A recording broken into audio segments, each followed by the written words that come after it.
DVD provides women with all the information they need that they can then watch and consider from the comfort of their own homes. It seems the SunSafe message is getting through to more young women aged under 25 than men who still think they and others look healthier with a tan. Last night, police recovered the body of 12-year-old Amanda Johnston, but waited until the waters subsided this morning to find her 8-year-old sister Jasmine. Officers also recovered the ute the girls and a family friend had been travelling in. The driver had taken a shortcut, rounding a bend near Biggenden and plunging into raging floodwaters. He survived but couldn't save the girls. Back in their hometown of Mundubbera, news of the accident spread quickly. It's pretty sad to find out about it. One of our friends rang us to let us know, and it was real sad. Friends say the girls were popular, always happy and very friendly.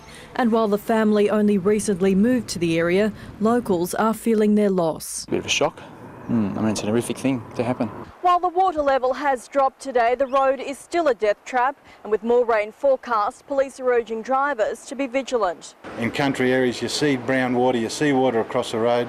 When in doubt, don't even attempt it. Prayers will be said at school tomorrow, and counsellors called in to help those students struggling to cope with the tragedy. It's going to be very difficult for them. Some of them are very close friends with Amanda and Jasmine. Kristina Harazim, 7 News. Good afternoon, Kristina Harazim. Tonight on 7 Local News, police are hunting a man who held up the Matilda service station at Kunda Park early this morning.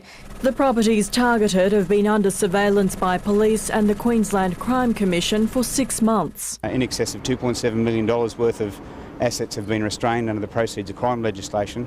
Among those assets, this luxury home in suburban Carindale, which police allege was paid for with drug money.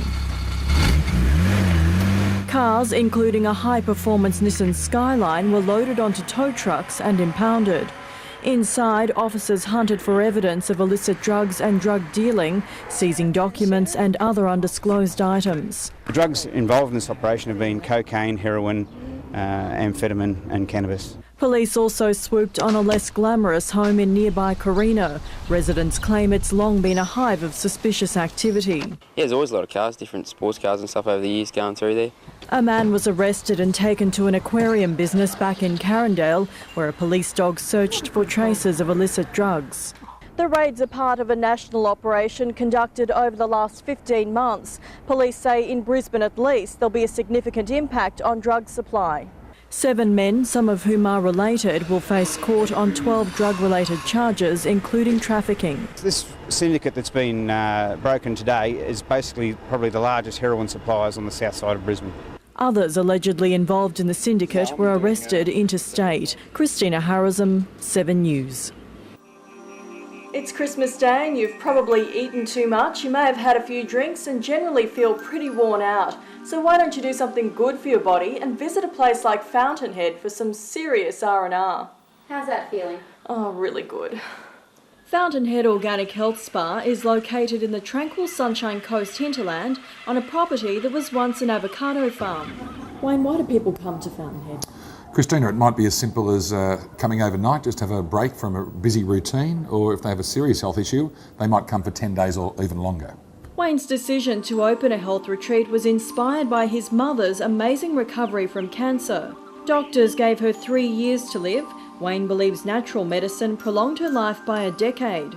To lead a long and stress-free life, exercise and a healthy appetite are important. Everything growing in this colourful garden is edible. We don't serve any wheat, very minimal dairy, gluten-free where we can. The big thing's organic, nothing processed. Hayley once worked alongside celebrity British chef Jamie Oliver, who intensified her love of food and cooking. Wayne, what type of treatments do you offer for someone who wants a bit of R&R? We have a product called an indulgence package where they come and have a massage, reflexology and a facial. That all takes about 3 hours and they finish with an organic lunch.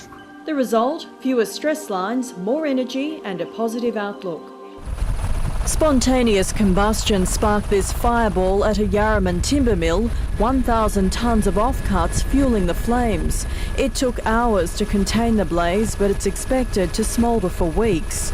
This was a familiar sight across the Lockyer Valley and Darling Downs last night. Residents dragging out garden hoses to help fire crews stop flames from endangering their homes. But not everyone was lucky.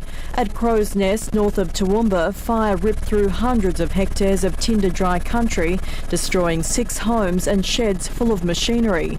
The fire started at the local timber mill late yesterday. Yeah, very big wind and pretty hot too. 3 of the burnt-out houses had no fire break to protect them. With their homes still smouldering, devastated owners returned to sift through the charred remains this morning, desperate to salvage something. Some residents evacuated yesterday didn't know whether they even had homes to go back to. Just have to wait, you know, it's got to be philosophical and there's nothing much we can do. How close did it get to your place? Right up. But it's fine. And so are the geese. Fire crews were here all night battling the blaze. Resources were so stretched they had to call for backup from around the district. Fires flared up again at lunchtime, forcing further evacuations. Meanwhile, at Helidon, where one home was destroyed, smoke still blanketed the area today and crews were keeping a close watch on spot fires.